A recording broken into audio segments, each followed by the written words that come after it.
suis très heureux de pouvoir être devant vous aujourd'hui. C'est un vrai cadeau. En plus, c'est la Sainte Jeanne d'Arc aujourd'hui, qui est une patronne de la France.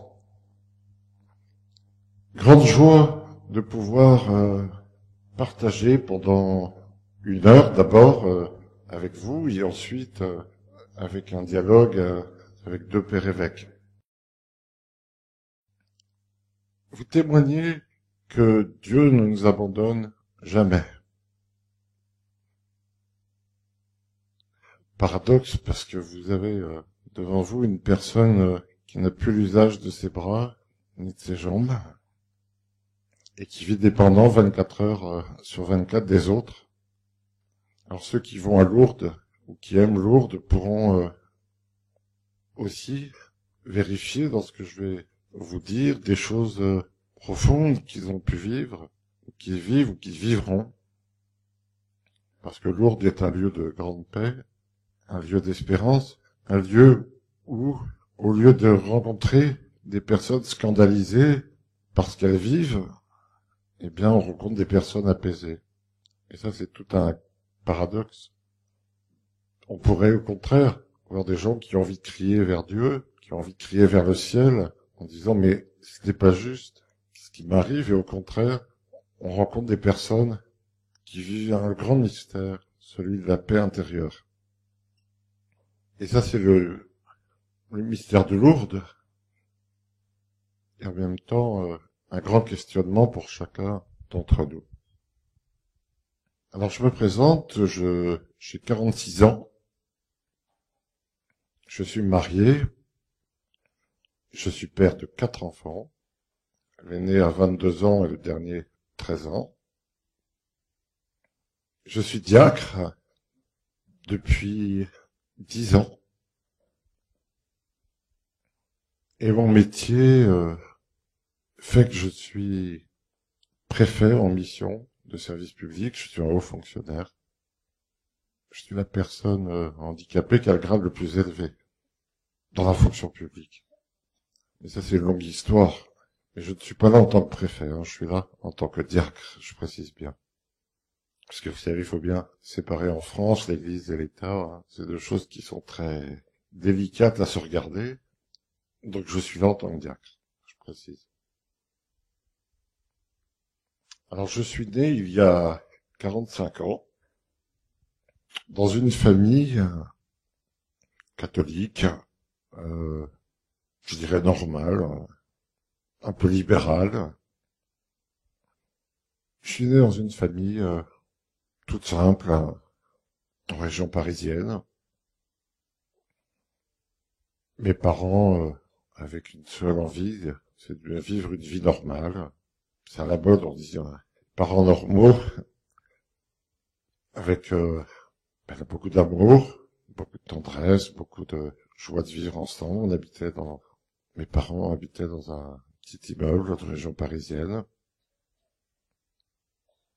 J'ai une grande sœur. Et puis, moi, je suis né, mon père était ingénieur en travaux publics. Et je suis né lors d'un de ces chantiers en Afrique. Lorsque je suis né, j'ai failli mourir, parce que je suis né à 7 mois. Alors 7 mois en Afrique, sans couveuse, c'était très dangereux, et ma mère, voyant que j'allais peut-être mourir, avait fait un vœu à la Sainte Vierge. Elle avait dit à la Sainte Vierge, si jamais ce petit bébé survit, on ira tous à Lourdes en famille. Et puis j'ai survécu, on y est allé à Lourdes. J'étais tout petit, donc je me rappelle pas. J'ai survécu et j'ai grandi dans cette famille. Tout allait bien. On allait à l'école, on avait des copains, un papa et une maman qui s'aiment, puisque c'est le plus beau trésor qu'on peut donner à un enfant. Tout allait bien. Jusqu'à un jour. Un jour où le jour de son anniversaire, le jour des 30 ans de ma mère, elle a appris que ses 3 enfants étaient atteints d'une maladie génétique et la biopathie. Ceux qui regardent le Téléthon savent ce que c'est. Ma mère a appris le même jour que ses 3 enfants étaient atteints d'une maladie évolutive qui promettait que nous allions mourir jeunes. Je sais pas si vous vous rendez compte le choc que ça peut être d'apprendre le même jour que vos 3 enfants sont atteints d'une maladie très grave et qui vont bientôt mourir. Mes parents, en entendant cette nouvelle, parce qu'en fait, ce qui se passait, c'est que depuis quelque temps, ma sœur aînée avait des signes étranges de fatigue, et ça les avait beaucoup inquiétés. Au début, ils avaient cru que c'était un caprice, mais vu qu'elle tombait régulièrement, ils avaient consulté un médecin. Et c'est ce médecin qui leur a dit, voilà, vos 3 enfants vont bientôt partir, ils ont une maladie mortelle, il faudrait mieux que vous les mettiez dans un centre. Comme ça, vous continueriez à avoir une vie normale, à avoir des amis. Et mes parents ont fait un choix d'amour complètement autre, refusant les condoléances avant l'heure. Ils ont décidé de nous garder à la maison. Ça a été un choix très très difficile. Alors, je ne juge pas les parents qui n'ont pas la force de faire ce choix. Je suis passé bien. Et mes parents ont dit non, non, on va vivre avec eux tout ce qu'on peut vivre jusqu'au bout. Alors le médecin avait dit, oui, mais vous vous rendez compte, vos enfants ne seront même pas capables d'apprendre une table de multiplication. Alors, bonjour le pronostic. Ma sœur aînée aujourd'hui est ingénieure informaticienne, je suis préfet, ma petite sœur avocate. Donc vous voyez comme quoi, parfois les médecins peuvent se planter complètement, mais bon, ils font un très beau métier, hein, je dis pas le contraire. Mais parfois, il faut faire attention aux pronostics. Alors mes parents nous ont gardés à la maison. Le paysage s'est clairsemé. Une partie des amis n'a plus voulu venir à la maison. Une partie de la famille nous a évités. Et au contraire, d'autres amis sont venus et d'autres membres de la famille se sont rendus plus présents.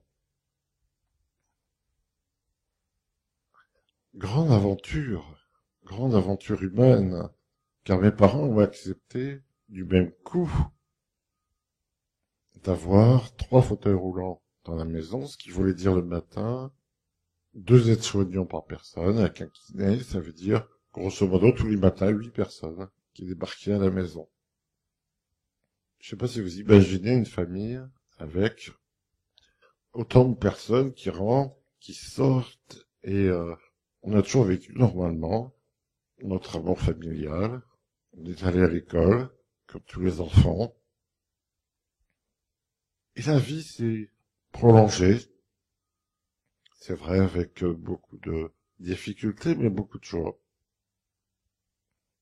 C'est dire combien la puissance d'amour dans laquelle on a vécu était quand même extraordinaire. Alors, moi j'ai fait ma première communion avec la certitude, et ça je vais vous le dire avec force, avec la certitude que le Christ était présent et est présent dans l'Eucharistie. J'étais pas vieux, mais cette certitude ne m'a jamais abandonné. Pour moi, c'est la colonne vertébrale de ma vie. L'Eucharistie. Certitude que Dieu est présent dans sa pauvreté auprès de nous. Certitude que l'Église porte l'Eucharistie auprès de chacun d'entre nous. Certitude que Dieu ne nous abandonnera jamais. Et je n'ai jamais douté de la présence de Dieu dans l'Eucharistie. Ça fait au moins 40 ans que je le vis. Et c'est une certitude absolue. C'est un grand cadeau que nous fait le Seigneur en nous donnant cette certitude qu'il est au milieu de nous. Alors j'ai grandi. Alors je bougeais, je courais, j'avais des copains, même si je fatiguais un peu. Et puis, cette découverte progressive de la pauvreté quelque part, de voir mes parents, mes sœurs, moi-même, être touchés par cette maladie. Progressivement, mes forces sont parties, et un jour, quand je suis rentré en classe de 6e, j'ai perdu mes jambes. Euh, Je vais vous expliquer. En fait, je perdais des forces, et un jour, je suis tombé par terre.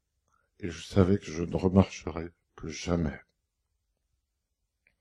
Et quand ça vous arrive, quand on est enfant comme ça a été un cri en moi immense de dire pourquoi moi? Qu'est-ce que j'ai fait?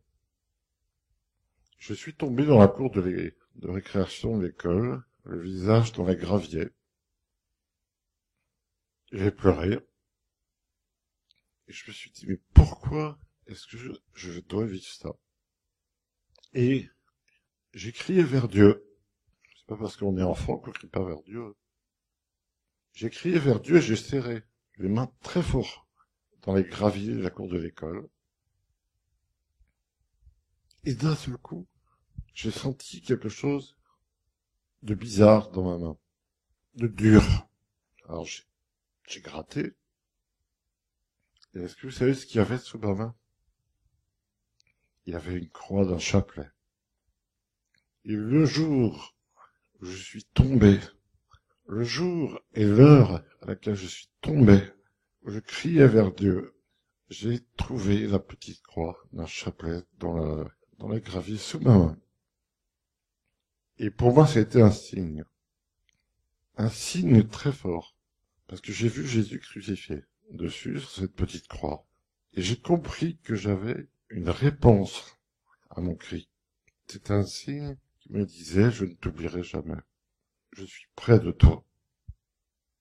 Cette petite croix de chapelet, je m'en rappellerai toute ma vie. Elle m'a confirmé que Dieu ne m'abandonnerait pas. Pourquoi était-elle là, ce jour-là, à cette minute-là, à cet endroit-là? Pour moi, c'était un signe évident. Alors, j'ai gardé cette croix, et je me suis vraiment questionné sur ce Dieu qui permettait que je vive cette aventure, mais qui la vivrait avec moi. Alors j'ai grandi, j'ai continué ça en fauteuil roulant, puis j'ai découvert ce mot bizarre, ce mot de handicapé, qu'on a commencé à me coller sur le front. Bizarre ce mot, que je connaissais pas, non. Je suis rentré dans une autre dimension. Alors avant j'étais invalide, je suis devenu un handicapé. Et puis j'ai commencé à découvrir que le regard des autres sur moi changeait. Ça faisait très bizarre de me regarder bizarre comme ça, étrangement, et un jour ma mère se promenait dans les magasins, et puis il y a des gens qui lui ont dit, il faut pas sortir des gens comme ça, il faut les laisser chez eux. Bon. Alors je continuais, j'étais un garçon très curieux de tout, avec des amis qui vivaient normalement, mais je me disais, c'est bizarre quand même, le regard des autres sur moi est étrange. Et puis un jour, mon père, puisqu'on partait plus en vacances, parce que vous imaginez bien, 3 petits fauteuils roulants, pour partir en vacances, c'est compliqué. Et un jour, on va au cinéma. C'était la fête. Mon père vient, met les 3 fauteuils dans la voiture, on arrive au cinéma, en région parisienne. Puis mon père arrive devant le cinéma, le directeur, qui était là, dit, ah, pas d'handicapé dans mon cinéma. Alors, mon père dit, attendez, qu'est-ce qui se passe? Vous comprenez, problème de sécurité, si jamais il y a un incendie, je suis responsable. Question de sécurité. Mon père a dit, attendez, moi, je vous demande pas votre avis, on vient au cinéma, s'il y a un incendie, je les laisserai pas brûler, je me jette sur eux, je les sors tout seul, mais je viens avec les enfants. Non, non, le directeur a dit pas question, vous ne rentrez pas. Alors mon père se tourne vers la foule qui était là, qui faisait la queue, et qui leur a dit, mais en signe de solidarité, je vous demande de faire un pas en avant. Personne n'a bougé. Alors mon père a recommencé. Je viens avec mes enfants au cinéma, ce monsieur ne veut pas que je rentre avec eux. En signe de solidarité, je vous demande de faire un pas en avant. Et personne n'a bougé. Alors mon père a repris les fauteuils, on les a remis dans le coffre et on est rentré à la maison. Et ce jour-là, j'ai plus appris que si j'avais vu 100 films. Parce que je me suis dit en rentrant chez nous, qu'est-ce qu'il faudrait faire pour changer le cœur des hommes? Pour que, voyant un père qui ne peut pas rentrer avec ses enfants, qu'on ose faire un pas en avant et renoncer à sa place de cinéma, qu'on ose faire un geste de fraternité. Comment est-ce que le monde pourrait changer si on n'est pas capable de renoncer à une place de ciné? Alors, ça m'a beaucoup ébranlé. Et je crois que ce jour-là, c'est ce jour-là que j'ai voulu servir la France, servir mes concitoyens. Et si aujourd'hui je suis préfet, c'est aussi en raison de cette sentiment d'injustice, de vouloir faire changer les choses, pour que les gens aient plus de cœur, pour qu'on pense plus à l'autre. Et puis j'ai continué à grandir avec cette certitude que Dieu ne permettrait pas l'injustice. Et quand on lit les évangiles, on ne voit que les textes où le Christ refuse qu'il y ait des cloisonnements, qu'il y ait d'un côté les pauvres, d'un côté les riches, d'un côté les malades, d'un côté les bien portants. Que faut-il faire pour faire tomber cette barrière?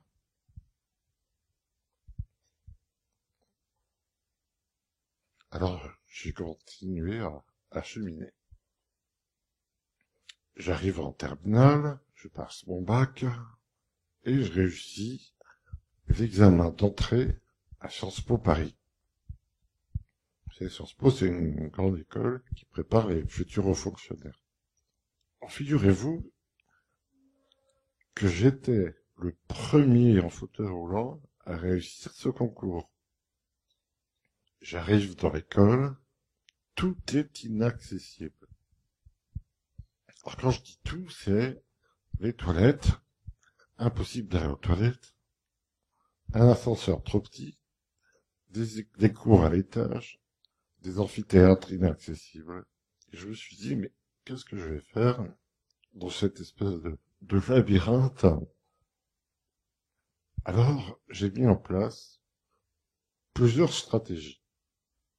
Je vous raconte ça pour vous faire comprendre à quel point, parfois, notre société est hérissée d'obstacles et combien il faut une volonté d'acier pour pouvoir essayer de rentrer dans ces obstacles.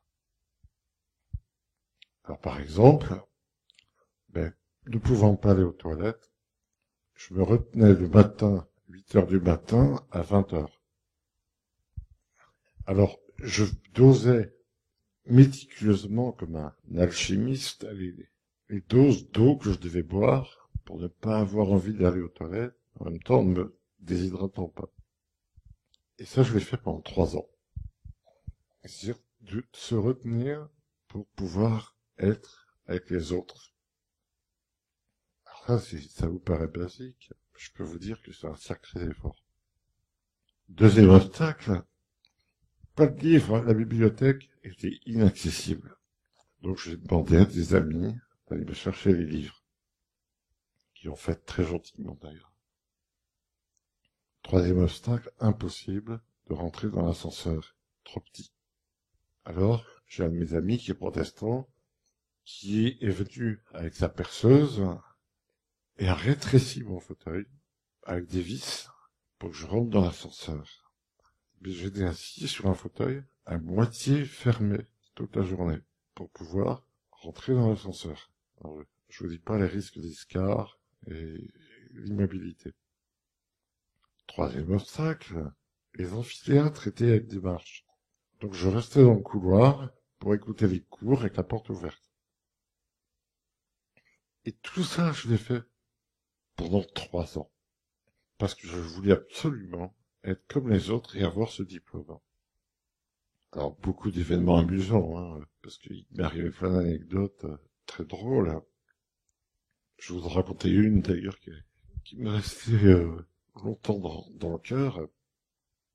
Le soir, mes amis, parce que j'avais un internat à côté de l'école, je devais demander à des amis de me porter sur mon lit et de m'aider à aller aux toilettes. Pas facile à 18 ans de demander à quelqu'un de vous mettre aux toilettes. Hein. Franchement, je dis pas l'effort. Et puis le soir, mes amis m'allongeaient et je devais attendre le lendemain matin l'arrivée du kiné et de l'infirmière. Et figurez-vous qu'un soir, j'avais un radio-réveil et que ce radio-réveil, et puis dans la journée, il y avait eu une coupure de courant. Alors vous savez, quand il y a une coupure de courant, le radio-réveil se remet à zéro. Et ça, je l'avais pas vu. Alors je m'endors et d'un seul coup, le radio-réveil s'allume. Je me dis, voyons que la nuit était courte. Et je m'étais pas rendu compte qu'en fait, le radio-réveil était mal programmé. Et j'étais tout seul du 10h du soir à 7h du matin. Et j'entends à la radio, il est minuit 10. Je dis, non, c'est pas vrai. Et je ne pouvais pas me lever, évidemment, pour éteindre le radio-réveil.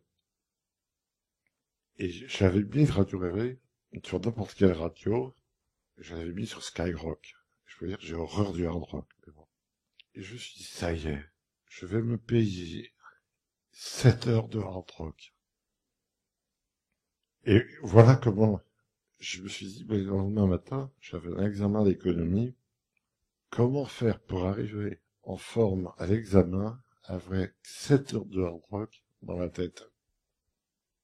Et c'est là que vous vous rendez compte, vous ne pouvez pas bouger. Moi, j'étais allongé, je ne pouvais pas me déplacer. J'ai dû crier très fort et il y a un étudiant à l'autre bout du couloir m'a entendu et heureusement il a dû éteindre la radio. Mais c'est vous dire à quel point parfois on est confronté à des situations mais complètement ahurissantes. Quand on est dépendant des autres, on est confronté à quelque chose de très surprenant. Heureusement, j'ai eu des amis qui m'ont beaucoup aidé, notamment ce frère protestant qui, en pleine nuit, n'a pas hésité un jour à traverser en pyjama à Paris pour venir me réinstaller, parce que j'étais mal installé dans mon lit. Grande fraternité. Et voilà que j'arrive à la fin de mes études et que je décroche ce fichu diplôme. Ce qui m'a permis d'être le premier diplômé, donc, de Sciences Po en fauteuil roulant. Un peu ahuri, les profs d'ailleurs, de voir un étudiant en fauteuil roulant débarquer devant eux. Mais bon. Je me rappelle d'un homme extraordinaire, qui est un prof de droit. Il y avait 700 élèves dans l'amphithéâtre. Et il savait que j'arrivais toujours à 9h05, alors que le cours commençait à 9h. Parce que le temps de me mettre sur le fauteuil, de prendre l'ascenseur, d'arriver, j'étais toujours en retard. Et cet homme avait remarqué que j'arrivais toujours 5 minutes en retard. Eh bien, il avait décidé de faire attendre les 700 étudiants pendant 5 minutes le temps que j'arrive.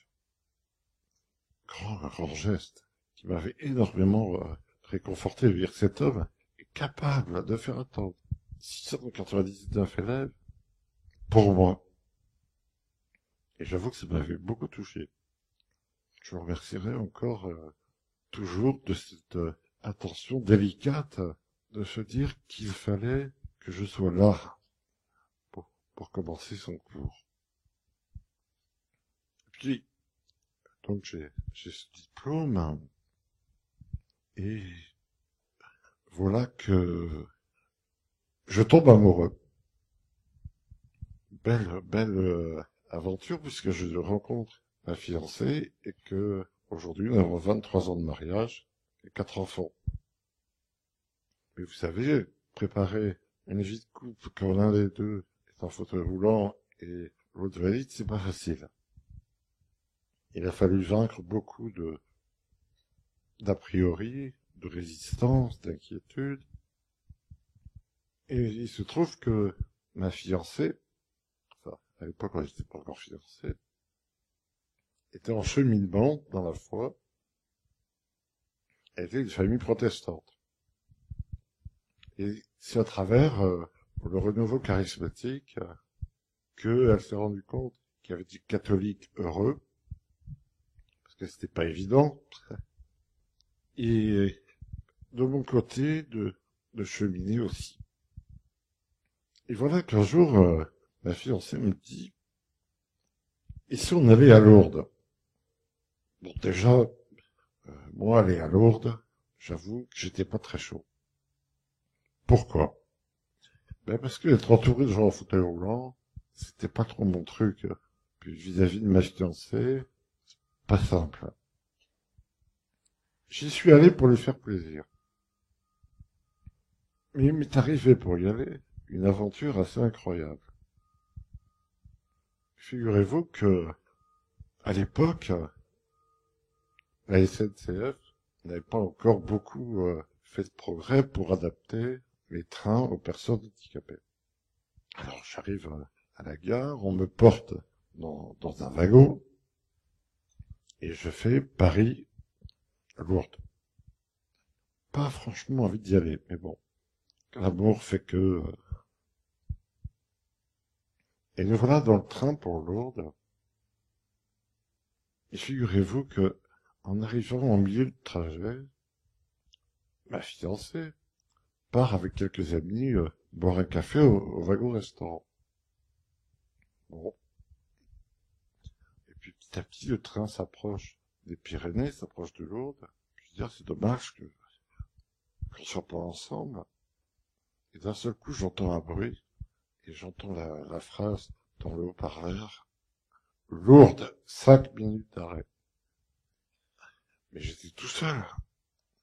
Alors, immédiatement, je demande à des brancardiers de m'aider, de me mettre sur un fauteuil, de me descendre sur le quai, en catastrophe avec la valise. Et vous savez ce qui s'était passé? C'est que la SNCF avait coupé le train du wagon-restaurant avant et pas après. Ce qui veut dire que tous les jeunes qui étaient là étaient restés dans le wagon-restaurant, en garde-peau, et que je me suis retrouvé tout seul dans mon wagon à l'avant, et que la SNCF ne m'avait pas prévenu. Alors on me porte sur le quai, et le train s'en va. Et moi, personne ne m'a rien dit. Et je me retrouve tout seul sur le quai de Lourdes. Alors il y a le chef de gare qui vient me voir, et puis qui me dit qu'est-ce que vous faites là? Je dis je suis à pèlerinage. Ah bon, mais vous êtes accompagné? Oui, par ma fiancée. Et le chef de gare me regarde et me dit faut être sûr des gens qui vous accompagnent.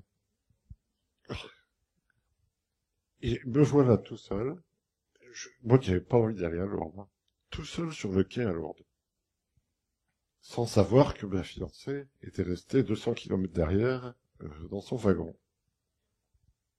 Alors j'ai vu une camionnette et des petites sœurs, des frères et sœurs, des béatitudes, je me rappelle. Et alors je suis allé les voir, puis je leur dis, écoutez, je comprends rien, je suis tout seul à Lourdes, sur le quai, est-ce que vous pouvez m'aider? Alors les petites sœurs m'ont porté dans la camionnette à légumes, il y avait des cajots partout, ça faisait un peu la grande vadrouille, et m'ont emmené jusqu'à mon hôtel. Et je me rappellerai toujours de cette petite sœur qui me tient la main et qui me dit « Petit frère, tu auras autant de grâce que tu as eu d'épreuves pour venir à Lourdes. » C'était vrai, hein. J'ai eu beaucoup de grâce après, mais je ne vous dis pas le combat qu'il a fallu pour arriver à Lourdes. Et c'est là que j'ai découvert plein de choses. J'ai découvert d'abord la paix dans cette cité-là, et surtout le fait qu'il y ait une véritable, comment dire, confiance dans le regard des malades. Et moi qui croyais que j'allais le prétexte à une bonne action pour des brancardiers, je me suis rendu compte que ici vivaient des choses très belles. Alors, j'ai été plein d'a priori au début, et j'ai changé progressivement mon cœur en me disant, mais il se passe quelque chose de bizarre ici, quand même. Je vois pas de gens révoltés. Ah, 2 heures après, ma fiancée est arrivée en gare, et puis elle arrive devant le chef de gare, et puis elle dit, je cherche un monsieur en fauteuil roulant. Alors le chef de gare dit, écoutez, il n'y a que ça ici, hein. Et alors elle dit, ah, ben c'est vous la fiancée. Oui, oui, oui. Alors bon, on s'est retrouvés à l'hôtel finalement, mais c'était incroyable. Mais j'ai découvert à travers l'autre une grande grâce. Et c'était encore une étape. Vous vous rappelez, je vous avais dit que ma mère m'avait emmené à Lourdes, bébé, et là j'étais retourné avec mes fiancés. Et c'était encore une deuxième étape. Et il va y en avoir d'autres, vous allez voir après. Donc, ma fiancée et moi, on décide de se marier. Voilà, donc, très beau chemin, on se marie, on s'installe avec beaucoup de, comment dire, d'humilité aussi, parce que on n'avait pas un rond. Alors, on mangeait des patates, parce que c'était pas cher, comme beaucoup de jeunes mariés, et on regardait pas trop je dirais, on vivait simplement, et on était très heureux. Et puis, il va arriver un grand cadeau, puisqu'on va avoir un premier bébé, un petit garçon qui s'appelle Jean-Baptiste. On va avoir un deuxième garçon qui s'appelle Joseph, après une fille Claire-Marie, et un petit garçon Joachim. Hein, on a toute la sainte famille à la maison. Et va arriver un deuxième choc. J'ai perdu mes jambes quand j'avais à peu près 10 ans. Je vais perdre mes mains quand j'ai à peu près 25 ans. Alors cette épreuve-là a été terrible parce que, en fait, je me suis rendu compte qu'il y a deux types de handicap. Il y a ceux qui ont leurs mains et ceux qui n'ont pas leurs mains. Souvent, on dit souvent que c'est les faux handicapés qui ont que perdu leurs jambes. On dit ça un peu pour les taquiner. Parce qu'en fait, quand vous perdez vos mains, vous vous rendez compte que c'est tout. Parce que vos mains, ça vous permet de tout faire. Manger, téléphoner, caresser, ça vous permet d'écrire, ça vous permet de vous déplacer, ça vous permet de faire plein de choses. Mais perdre ses mains, c'est renoncer à toute une dimension de votre vie. Et quand j'ai perdu mes mains, ça a été un choc terrible. Pourquoi? Mais je vais vous donner 2, 3 exemples. Peut-être que ça vous permettra de comprendre à quel point on rentre dans une autre dimension quand on n'a plus l'usage de ses bras et de ses mains. Je vais vous donner un exemple. Quand vous perdez l'usage de vos mains, vous êtes obligé de demander aux autres de suppléer à des choses complètement idiotes. Et alors, je vais vous prendre l'exemple du lavage des dents. Est-ce que vous savez combien il y a de façons de vous laver les dents?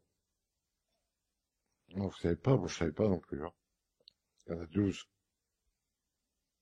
Parce que quand vous lavez les dents, il y a ceux qui mettent de l'eau tiède, de l'eau froide, de l'eau chaude, dans le verre.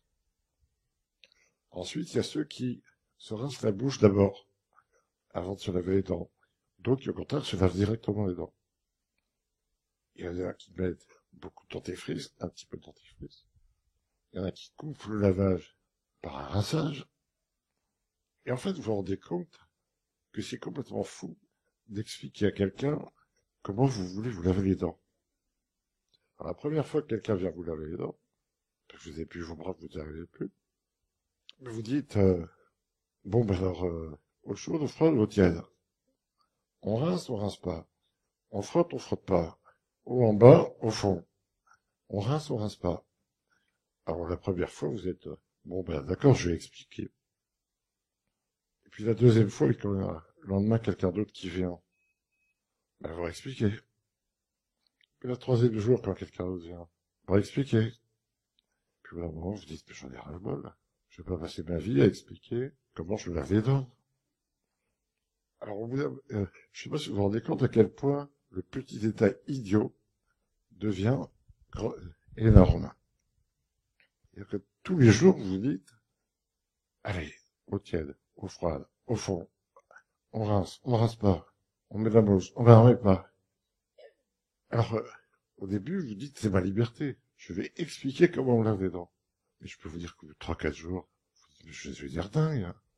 Je vais pas passer ma vie à expliquer à tout le monde, tous les jours, comment je me lave les dents. Puis en plus, il y a plein de petits détails. Alors, qu'est-ce que vous faites? Ben, vous renoncez. Tant pis, je m'en fiche. Vous lavez-moi les dents comme vous voulez.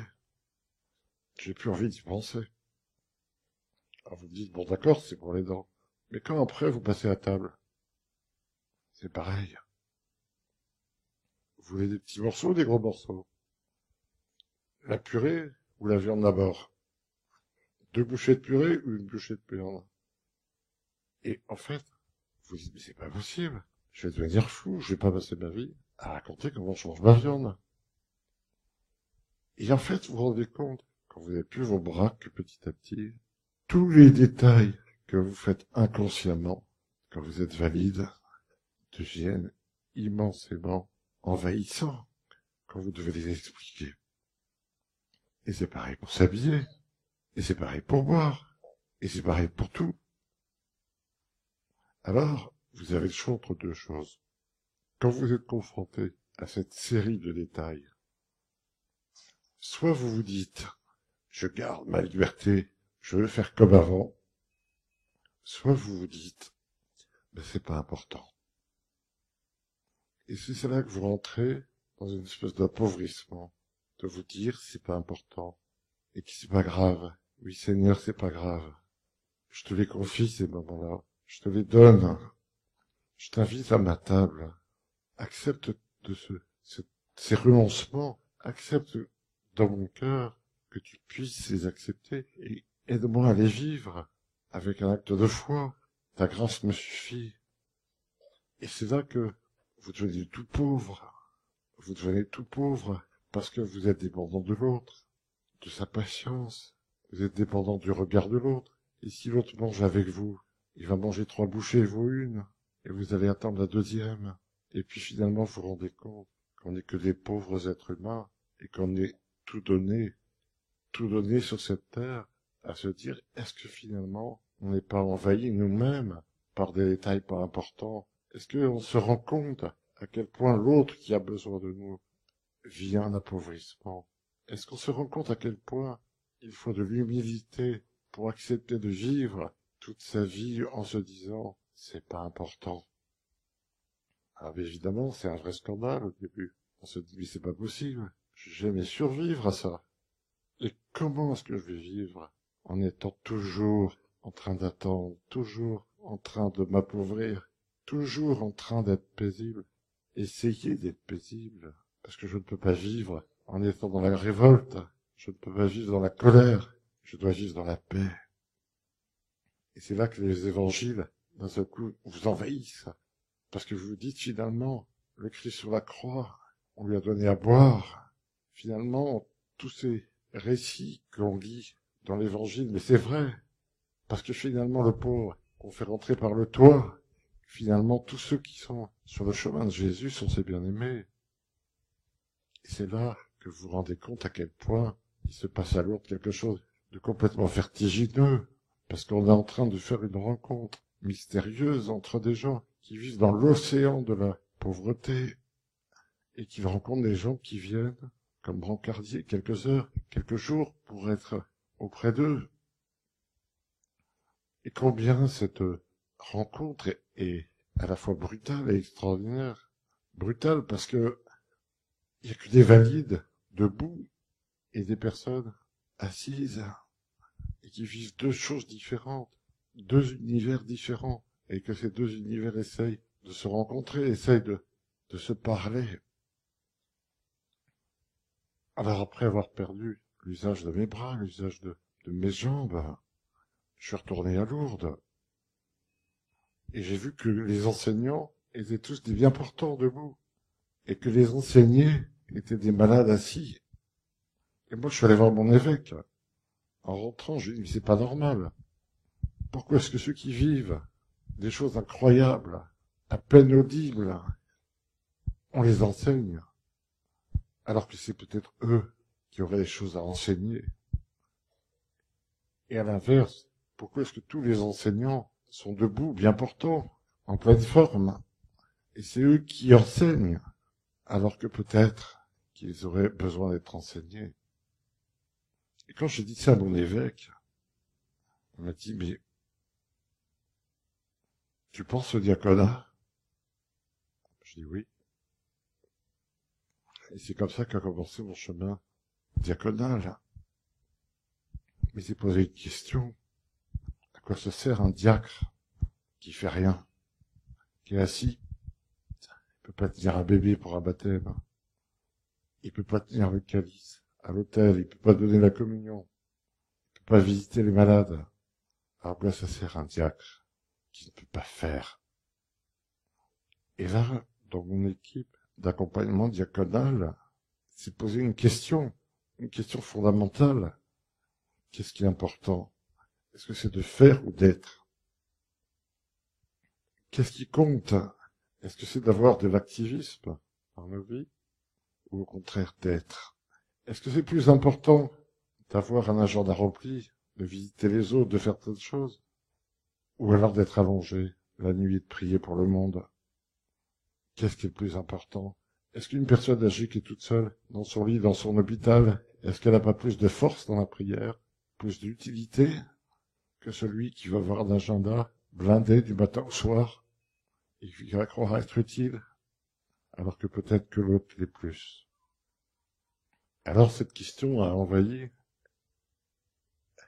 mon équipe d'accompagnement diaconal, mais c'est posé au diocèse, c'est posé à l'église dans laquelle j'étais en disant, mais finalement, qu'est-ce qu'on fait? Qui on est? Qu'est-ce que c'est qu'être chrétien? Est-ce que c'est faire ou être? Est-ce qu'un diacre c'est faire ou être? Est-ce qu'un prêtre c'est faire ou être? Est-ce qu'un évêque c'est faire ou être? Et cette question est devenue extrêmement forte autour de moi, très forte. Et mon équipe d'accompagnement et mon évêque m'ont appelé au diaconat en disant non, ce qui compte, c'est être. Et c'est pas grave. Et c'est pas grave si Jean-Christophe ne peut pas faire des dizaines de baptêmes. Et c'est pas grave s'il peut pas aller à l'hôtel. Il fera l'homélie. Et c'est pas grave s'il peut pas visiter, bouger. Il est. Et moi, je renvoie cette question à vous, frères et sœurs.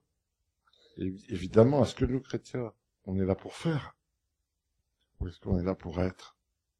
Et est-ce que les personnes qui sont à Lourdes, allongées, qui ne bougent pas, est-ce qu'elles auraient moins de place que les brancardiers qui s'activent? Et si on inversait les rôles, parfois, est-ce que si on se disait que celui qui prie dans le silence n'ait pas plus de force et de place dans l'église, car c'est un pilier par sa prière? Et est-ce qu'on a besoin de plus de prière ou d'action? Vraie question. Et vraie question. Un jour, je me retrouve dans la basilique Saint-Pédis, à Lourdes, dans l'allée centrale, et les gens me disent, vous gênez, vous allez gêner la procession. Et moi j'ai répondu, mais je fais partie de la procession. Et vous voyez combien il est important de se reposer ces questions profondes, essentielles sur notre place de chrétiens dans l'église. Quelle est la place des petits? Quelle est la place des pauvres?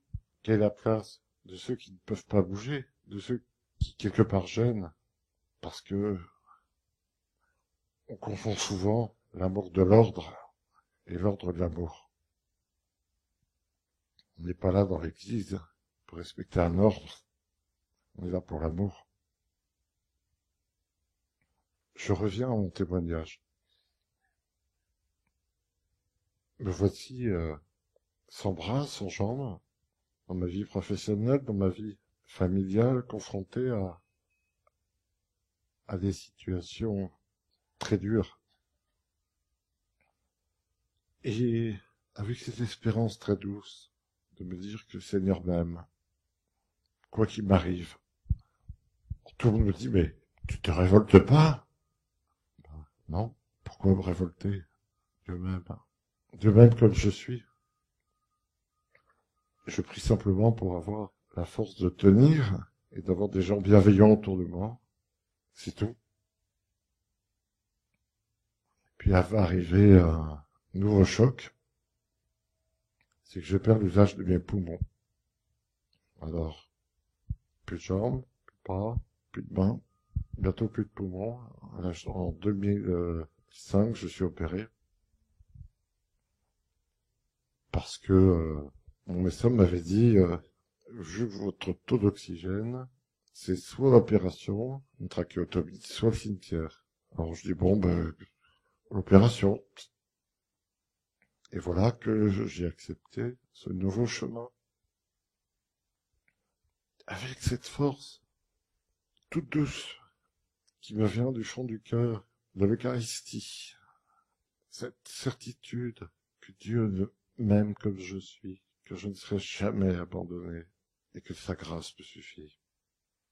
Et je dis pas ça parce que je veux me mettre en avant. Je dis ça pour vous enseigner cette certitude que quoi qu'il vous arrive, je vois que vous êtes, beaucoup d'entre vous ont des cheveux blancs, et que quand on vieillit, on perd des choses, des usages. Ne pas avoir peur. Ne pas avoir peur d'avoir le courage de dire au Seigneur, viens m'aider. Le courage de se dire, je ne suis pas abandonné, je ne suis pas seul. Et puis, il m'est arrivé à ce moment-là quelque chose d'étonnant et je voudrais vous le partager parce que ça peut aider chacun d'entre nous. Un soir, en me couchant, ma femme m'a fait tomber par terre. Il se trouve qu'elle attendait un bébé, elle avait son gros ventre, et elle n'a plus beaucoup de force. Et l'appareil avec lequel elle me couchait s'est cassé. Et on s'est retrouvés, enfin je me suis retrouvé à 21h, 23h, le soir sur le sol. Et on a fait le test de l'agenda. Est-ce que quelqu'un connaît ce test? Le test de l'agenda, c'est d'ouvrir votre agenda à 23h le soir. Vous êtes tombé, vous êtes en pyjama par terre, et vous dites qui je vais appeler. Alors vous prenez votre agenda et vous tournez les pages. Et là, mystérieusement, vous allez vous rendre compte qu'il y a des gens qui vous sont pas proches que vous allez appeler, et au contraire des gens que vous croyez être proches que vous n'oserez pas appeler. Alors quand vous tournez les pages, vous dites, tiens, oh ben non, lui, il doit être en train de dormir, non, je vais pas le déranger. Puis lui, qu'est-ce qu'il va dire? Non, non, il viendra pas. Tiens, lui, je le connais pas bien, mais je suis sûr qu'il va le dire si je l'appelle. Oh, puis lui, ah oui, ça lui fera plaisir de venir. Et quand vous faites le test de l'agenda, vous allez vous rendre compte que votre prochain n'est pas forcément celui que vous croyez. Ce soir, rentrez chez vous et à 23h, sortez votre agenda et vous dites qui je vais appeler si j'ai un problème. Eh bien, je peux vous assurer que ça va vous faire beaucoup réfléchir. Parce que celui que vous allez appeler, c'est pas forcément celui qui est le plus proche. C'est pas celui à qui vous prenez des nouvelles régulièrement. Non, non, pas du tout. Votre prochain n'est pas forcément celui que vous croyez. Et je vais vous en donner une illustration. Un jour, j'arrive à l'église, à la cathédrale, pas de Montpellier, je précise, et il se trouve que ma femme poussait mon fauteuil et à côté le landau d'un petit enfant. d'un de nos enfants. Il y avait 3 marches à la cathédrale. On arrive devant les marches. Évidemment, on a besoin d'aide. Il y a un monsieur qui arrive avec son missel. Alors on se tourne vers eux qui... Excusez-moi, monsieur, vous pouvez nous aider? Soit porter le fauteuil, soit la poussette. L'homme se retourne et nous dit, je suis pressé, je vais à la messe. Mais j'ai dit, ben nous aussi on va à la messe. Je suis pressé, je vais être en retard. Et il rentre dans l'église. Et nous voilà au pied des marches, avec le fauteuil et le landau. Et à côté de la cathédrale, il y avait un bistrot. Il était 10 heures du matin. Et il y avait un homme qui buvait son canon de rouge. Et l'homme s'est levé. Et il est venu vers nous, en disant, moi, je vais vous aider. Et alors, à ce moment-là, il m'a apporté, il a porté le landau. On est rentré dans l'église avec ma femme, on pleurait à moitié, en se disant, mais d'où on va? Et on s'est dit, finalement, c'est qui mon prochain? Et puis c'était l'homme qui buvait son canon de rouge à l'heure de la messe. Et je peux vous dire que cette histoire nous a terriblement transformés. Parce qu'on s'est dit, finalement, qui nous a fait du bien? On avait presque envie d'aller prendre le canon de rouge avec l'homme. Alors on est allé dans l'église, on s'est mis dans le Saint-Sacrement, on a passé la messe à pleurer, en espérant qu'à la paix du Christ, l'homme ne viendrait pas nous voir. Quelque part, on était sonnés. Et là, on s'est dit, mais finalement, dans notre regard quotidien sur nos frères et sœurs, on se trompe peut-être beaucoup. Et notre prochain, c'est pas celui qu'on croit. Peut-être que l'homme au canon de rouge nous a ouvert les yeux comme le bon samaritain. Et peut-être aussi que ça nous a appris progressivement à comprendre que la communauté des croyants est plus large que celle qui est dans l'église. Et peut-être que cet homme, avec quelque part, on lui a peut-être fait du bien aussi, parce qu'il s'est senti utile devant son canon de rouge. Petite histoire, mais qui nous fait avancer. Et peut-être lorsque vous ouvrirez votre agenda à 23 heures, vous vous rendrez compte que celui que vous croyez être votre frère n'est pas forcément celui que vous pensez. Je dis ça, je vous lance des aides, hein.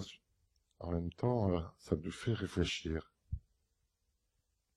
Et puis voilà que, malgré tous les obstacles, toutes les difficultés qui nous sont arrivées, voilà que un jour j'ai eu l'audace et en même temps la joie de demander de servir encore plus mon pays, et que j'ai eu la joie d'être nommé sous-préfet et après préfet. Avec des découvertes étonnantes, je dois dire, parce que je rencontre des gens qui n'ont pas l'habitude de côtoyer le handicap. Un jour, j'arrive à l'Élysée, parce que vous savez que les préfets souvent vont à l'Élysée. J'arrive dans la cour de l'Élysée, et il y avait 2 pompiers qui étaient là. Ils viennent vers moi, puis ils disent, bon non, on est là pour vous aider. Je dis, c'est gentil, mais je suis pas sur une civière. Merci beaucoup. Alors on m'accompagne dans l'Élysée, et puis on me dit, bah, écoutez, on est désolé, mais c'est un bâtiment historique, et le bureau du président de la République est inaccessible. Parce qu'on peut pas installer l'ascenseur. C'est un bâtiment historique, donc c'est le président de la République qui viendra vous voir. Ah bon? Bon, d'accord. Et puis comme ça, on est confronté à des situations parfois insolites. En même temps, c'est aussi l'occasion d'interpeller les puissants ou les personnes qui croient être puissantes, en tout cas, sur le sens de la pauvreté et en même temps le sens de la simplicité. Combien de fois il m'est arrivé d'avoir envie de boire et de demander à un préfet ou un ministre de m'aider à boire. Au début, ça surprend, parce qu'on a l'habitude d'être servi. Alors que là, d'un seul coup, ils se sont obligés d'être serviteurs.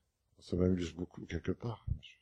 En même temps, c'est aussi ma mission de diacre, de rappeler qu'il y a un pont entre les bien portants et les malades, les bien portants et ceux qui souffrent, et que ce pont, c'est simplement une fraternité humaine. Avant de terminer, j'aurais voulu vous raconter 2-3 petites choses qui pourraient encore vous aider à grandir comme elles m'ont aidé à grandir. La première des choses, c'est je crois que nous ne sommes pas seuls sur Terre et que Dieu nous permet beaucoup de choses. Je crois que chaque rencontre que nous faisons n'est pas innocente, n'est pas le fruit du hasard. Ça, je voudrais vraiment vous le dire avec certitude. Moi qui suis dépendant des autres, combien de fois je suis persuadé que les gens que je rencontre, c'est Dieu qui me les envoie. Il n'y a pas de hasard. Bien sûr, nous sommes libres après d'en faire de ces rencontres ce qu'on veut. Mais je pense que les rencontres ne sont pas, ne sont pas inutiles et que nous avons beaucoup de choses à partager. Je pense. La deuxième chose, c'est la force de la prière. Beaucoup de nos contemporains pourraient sourire en disant oui, son imagination, Dieu, évidemment, ça le réconforte. Non, c'est pas vrai. La question n'est pas là. Je suis persuadé que la prière est efficace et que nous ne prions peut-être pas assez. Parce que nous avons une capacité dans la communion des saints d'être en lien les uns avec les autres. Et que la puissance de la prière, c'est une réalité concrète, vécue, dont on a besoin et que Dieu permet. Alors, je vous le redis parce que on pourrait croire que la prière, c'est un monologue solitaire, je sais pas, une espèce d'intuition, quelque chose qui serait pas ordonné vers Dieu. Donc moi, je tiens vraiment à dire combien la puissance de la prière est importante. Et puis, peut-être que ça peut nous choquer certains, mais je crois à la présence angélique. Je crois à la puissance de la présence angélique. Alors, si je me permets de vous raconter une petite histoire qui m'est arrivée, je ne le dis pas pour, être dans une espèce de mystique au chewing-gum qui remplacerait Dieu, non. Vous dire que je pense que nous rencontrons parfois des personnes qui n'ont peut-être pas... Enfin, je vous donne l'anecdote, que vous comprendrez très bien ce que je veux dire. Quand j'étais étudiant, j'ai vécu des moments de grande pauvreté parce que j'étais dépendant de plein de choses. Je vous les racontais. Et il m'est arrivé d'avoir une personne qui est venue régulièrement me voir en me demandant si j'avais besoin d'aide, si j'étais trop seul, si j'avais soif, si j'avais froid. Bon. Je suis certain que parmi ces personnes, certaines étaient des anges. Je n'irai pas plus loin. Mais je suis persuadé que dans notre vie, nous faisons des rencontres qui ne sont pas du hasard. Il faut avoir confiance en Dieu, qu'il ne nous abandonne pas dans ces moments-là. Pour terminer, je vous donnerai 4 petits conseils. Tout simple. Après, le premier, c'est n'ayez pas peur de construire en vous une chapelle intérieure. Alors, qu'est-ce que j'appelle une chapelle intérieure? Vous savez que nous, quand on est malade, on peut pas aller forcément à l'église, on peut pas se déplacer, on peut pas se mettre à genoux, on peut pas faire de gestes. Eh bien, de pouvoir créer en soi une petite chapelle intérieure, c'est-à-dire le soir, avant de vous endormir, vous imaginez dans votre cœur que vous êtes à genoux dans une petite chapelle. Vous imaginez que Dieu est devant, et dans cette chapelle, cette présence, et que vous mettez à genoux devant lui pour lui confier votre journée. Pas besoin de se déplacer, pas besoin d'aller faire des grands gestes, pas besoin de faire des des déplacements, mettre des bougies. Non, tout simplement, vous vous mettez en situation dans votre cœur. Vous dites, voilà, je suis dans ma petite chapelle intérieure. Et Seigneur, je te confie ma journée et je te confie ma nuit. Eh ben, je peux vous dire que rien que faire ça, d'abord vous allez passer une meilleure nuit et vous allez être en paix. C'est tout simple, hein, il n'y a pas besoin de faire grand-chose. Une petite chapelle intérieure. La deuxième chose que je vous confie, c'est n'ayez pas peur de communier le plus possible. Parce que ça nous donne la force de tenir dans les moments les plus durs. Je parlais de l'Eucharistie tout à l'heure. N'ayez pas peur de communier le plus possible. La troisième chose, je vous recommande de faire attention aux mots que vous utilisez. Parce que souvent, nos paroles blessent, tuent, détruisent. Et je pense qu'il faut faire attention aux mots qu'on utilise avec les autres. Prendre soin des autres, c'est faire attention aux mots qui sortent de notre bouche. On peut faire beaucoup de mal avec un petit mot. Donc faire attention en prenant soin des autres. Puis le quatrième petit conseil, c'est vous êtes beau. Vous êtes beau. Parce que souvent, on est complètement pris par son image. On voudrait être plus grand, plus beau, moins de cheveux blancs, moins de rides. On voudrait toujours être différent de ce qu'on est. Et quand je dis vous êtes beau, c'est d'accepter, de dire Dieu m'aime comme je suis. Je n'ai pas forcément à me prendre la tête avec une apparence que j'aurais voulu peut-être avoir, mais en tout cas, on est comme on est. Et le fait de dire à Dieu je suis beau, et de vous dire à vous-même je suis beau, je suis belle, même tel que je suis, et ben rien que ça, déjà, c'est une action de grâce. Et ça permet d'être beaucoup plus libre dans sa façon d'être. Donc je reprends, petite chapelle intérieure, faire attention des mots qu'on utilise, communier le plus possible, et dire que l'on est beau. Et ben rien que ces 4 petits conseils, je peux vous dire que ça vous donne une espérance folle, une confiance en Dieu extraordinaire. J'ai essayé de vous faire partager, à travers mon aventure, quelques repères, quelques points d'appui. Je peux vous certifier que si je vous partage cela, ce n'est pas facile, car aimer Dieu quand on est en pleine forme, ça peut paraître facile. Aimer Dieu quand on n'a plus ses bras, plus ses jambes, plus ses poumons, c'est autre chose. Et si aujourd'hui je viens vous voir, c'est pour vous demander de toutes mes forces de ne pas désespérer, de ne pas vous décourager, et que si vous avez un peu de force, de le mettre au service des autres et des malades, ça sera un grand cadeau que vous leur ferez. Parce que, en comprenant que l'autre a besoin de vous, vous pourrez vous-même changer votre cœur. Et si je prends le temps de vous témoigner de ma vie, ce n'est pas parce que je suis quelqu'un, je dirais qu'il y a une vie, je ne souhaite pas qu'on dise, ah, si j'étais à votre place. Non, chacun est à sa place.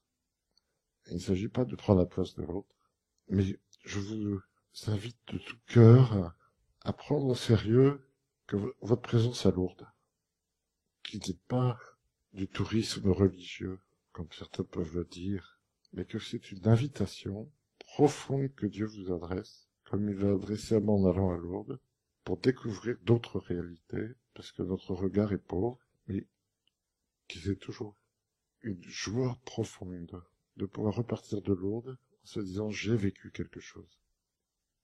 Je vous remercie de votre attention.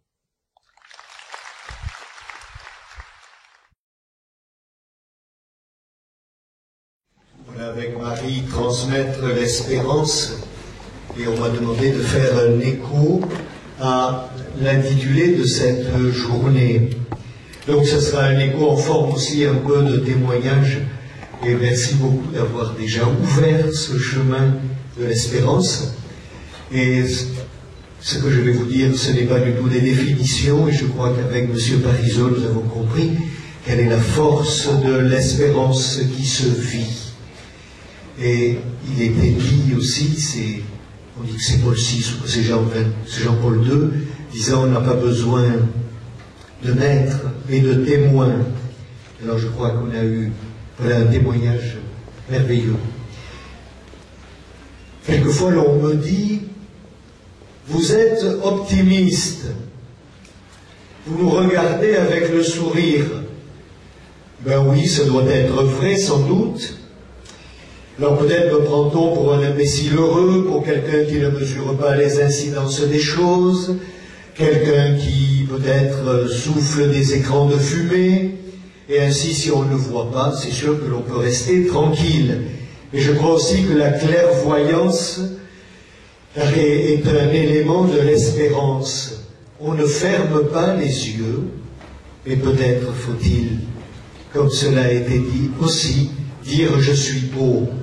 Et ça aide aussi à regarder la beauté autour de nous, ou la beauté des autres, et je traduis le sens qui peut être porté par la vie. Alors j'ose dire que mon choix de vie est un choix d'espérance. Le choix d'avoir voulu être prêtre. Pour transmettre, il faut déjà avoir accueilli quelque chose pour le partager. Marie, transmettre l'espérance, oui, elle a accueilli en elle et elle a transmis, elle a donné celui qui lui avait été donné d'accueillir, Jésus. Et pour moi aussi, je crois que la source de l'espérance que je vis, pas uniquement de l'optimisme, c'est quelqu'un, c'est donc Jésus-Christ. Et c'est aussi le fruit d'un chemin, d'un cheminement avec ce Jésus qui me permet de vivre cette dimension d'espérance. Alors je dis, oui, l'espérance parce que j'ai la foi. M. Parisot nous a rappelé l'importance de l'Eucharistie. L'Eucharistie, nous a-t-il dit, colonne vertébrale de sa vie. Oui, le Christ, le ressuscité, le vivant, celui qui, après la résurrection, n'a pas lâché ses disciples.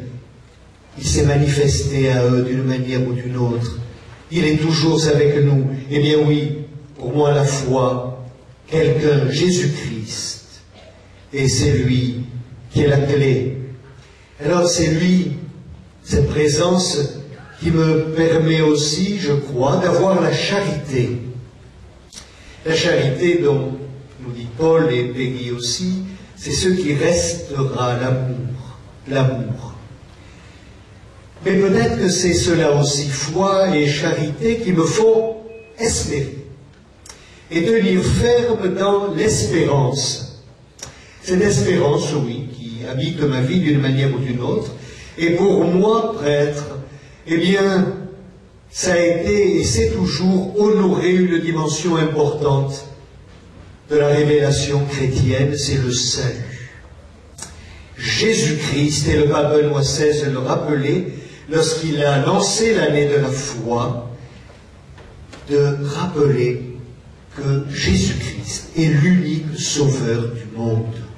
Le salut, être sauvé, annoncer une bonne nouvelle, la bonne nouvelle de quelqu'un qui ne nous lâche pas, quelqu'un qui est notre salut et notre espérance. Eh bien, c'est cela que j'ai eu envie aussi de dire et de témoigner par mon engagement de vie.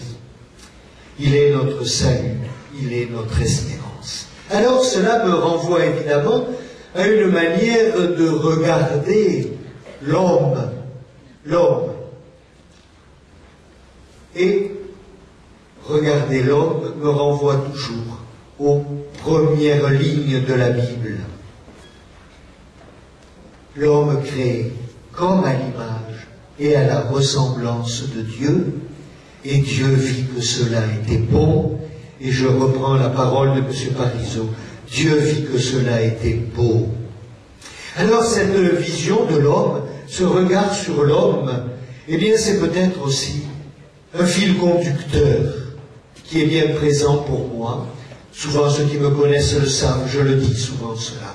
L'homme créé comme à l'image et à la ressemblance de Dieu. Donc cet homme-là, il est à aimer. il est à aimer. Cet homme-là, il doit recevoir aujourd'hui l'annonce de la bonne nouvelle que Dieu l'aime et que Dieu lui ouvre un chemin de salut. Alors cela motive aussi la vie d'un prêtre. Et je crois que ça a motivé ma vie de prêtre, aujourd'hui d'évêque. Avec aussi une autre dimension, alors si l'homme est à aimer, si Dieu aime l'homme, si nous avons sur ce chemin à marcher ensemble, eh bien ce chemin, il a une finalité. Et c'est Benoît XVI qui le rappelait dans une encyclique. Spe salvi. Pour nous chrétiens, nous devons tenir ferme de ce que l'on appelle l'eschatologie. C'est-à-dire, je fais bref, mais un théologien comme le Père Carré pourra ajouter et me contrôler. Eh bien, c'est le bout de la vie, l'eschatologie. Où allons-nous? Notre vie, quel sens? La vie du monde, quel sens? Quel achèvement? Le monde ne va pas à sa perte. Malgré parfois ce que l'on peut entendre, il n'y a plus de sens. Mais les gens sont fous, regardez ce qui est vécu, mais où va notre monde? Eh bien, j'ose affirmer, il va à Dieu. Il vient de Dieu et il va à Dieu. Et c'est cela qui nous motive, c'est cela pour nous chrétiens, qui est une force d'espérance. Alors, c'est à ce chantier que j'ai voulu aussi donner ma vie. Et je crois que les chrétiens peuvent donner leur vie pour que, comme le dit Paul, un jour, le Christ offrira ce monde enfin achevé à son Père. Eh bien, c'est à cet achèvement que j'ai envie de travailler, que je travaille, et que j'ai envie d'engager les chrétiens à travailler aussi avec moi, puisque j'ai un peu une petite responsabilité pour cela. Alors, engager les chrétiens, ce n'est pas un optimisme béat, c'est de l'espérance. Le monde ne va pas à sa perte, et ensemble, oui, nous travaillons à faire que le Christ un jour puisse donner ce monde enfin achevé à son Père. Oui, c'est une entreprise d'espérance.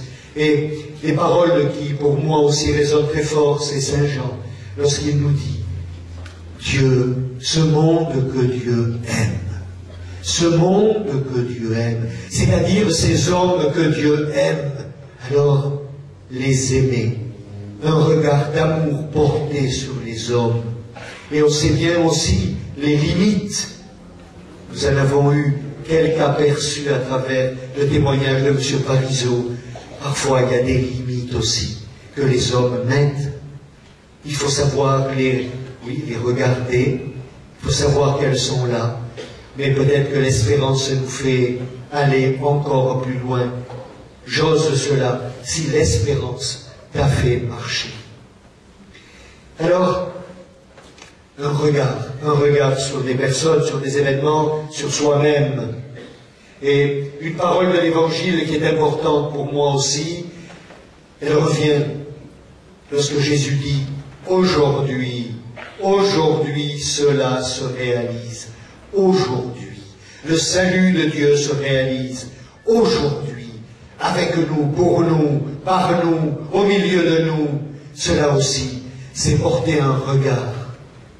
Aujourd'hui, cela se réalise. Non, nous ne croyons pas que c'est dans la fuite. Non, nous ne croyons pas que ce sont les lendemains qui chantent. Oui, le monde trouvera son achèvement en Dieu, dans un amour total. Mais aujourd'hui déjà se réalise ce salut de Dieu. Nous y concourons, nous le croyons. Pour moi, cela c'est donner du sens. C'est donner du sens. Pour moi, c'est être témoin et artisan de l'espérance. Et donc, c'est faire partie avec toutes celles et tous ceux qui ont été témoins de cette longue histoire du salut de Dieu. Et cette longue histoire du salut de Dieu, nous en sommes. Elle nous a fait, elle nous fait, et nous continuons à la faire, à lui donner corps, porter l'espérance. Dieu n'abandonne pas. Tel a été le refrain qui a été martelé ce matin aussi. Dieu n'abandonne pas. Alors,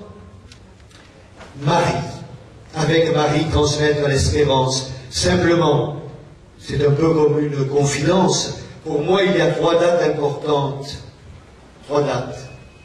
Il y en a une où, étant en terminale, ce soir-là, peut-être dans ma chapelle intérieure, mais aussi dans la chapelle du collège où j'étais, c'était un 8 décembre, et vous savez ce qu'est cette date du 8 décembre. Eh bien, ce soir-là, je me suis dit, ton chemin, c'est sûrement d'être prêtre. 8 décembre. Un 2 juillet. Un 2 juillet. Et à l'époque, parce que je commence à dater moi aussi, à l'époque, le 2 juillet, c'était la fête de la visitation de Marie. 2 juillet, j'ai été ordonné diacre, et un 25 mars, j'ai été ordonné prêtre. Ces 3 dates qui, pour moi, ne sont pas le hasard du calendrier, mais ces dates qui jalonnent justement un chemin d'espérance avec celle qui a espéré pour son peuple, Marie du Magnificat, et qui a pu chanter que le Seigneur fait des merveilles pour ceux qui espèrent et qui savent transmettre cela. Donc 3 dates, un chemin avec Marie, transmettre l'espérance, eh bien c'est aussi mon ministère de prêtre.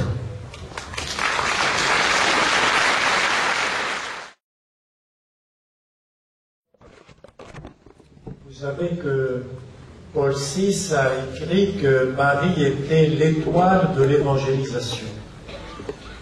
Et Jean-Paul II a précisé, puisqu'il avait lancé le thème de la nouvelle évangélisation, il a dit « Marie est l'étoile de la nouvelle évangélisation ». Alors j'ai envie de revenir sur le mot « étoile ». L'étoile, c'est la nuit. L'étoile, finalement, c'est un point de repère. Elle l'éclaire modestement, mais elle permet de savoir où on en est. On pourrait comparer Jésus au soleil, qui brille le jour, et l'étoile qui brille la nuit. Et je me dis que cette image de l'étoile, elle peut correspondre à notre situation où souvent nous avons l'impression de ne pas y voir bien clair, d'être comme dans la nuit. Et c'est précisément là qu'il y a besoin de voir l'étoile pour savoir où nous en sommes. L'étoile qui indique où est le nord, qui indique finalement où nous sommes. L'étoile qui permettait aux navires de se repérer, aux grands voyageurs. Alors on a oublié un peu tout cela parce que maintenant on se dit autrement. Mais cette image nous dit quelque chose. Et Marie comme étoile de la nouvelle évangélisation, il est vrai que si on regarde le Nouveau Testament, la Vierge Marie n'a pas annoncé directement quelque chose. Marie, elle ne fait pas partie des apôtres en tant que telle. Sa place est autre. Et sa place est celle qui a, et je rejoins des choses qui ont été dites tout à l'heure dans l'intervention de M. Parisot, Marie est celle qui a vécu. Marie est celle qui est le signe, le modèle de la confiance, de l'abandon à Dieu, de l'amour désintéressé, du don d'elle-même. Et dans ce sens, on a là ce qui est au cœur de l'évangélisation, c'est d'abord une attitude. Jean-Paul II écrivait, l'évangélisation doit être nouvelle dans son ardeur, dans son expression et dans ses méthodes, mais dans son ardeur d'abord.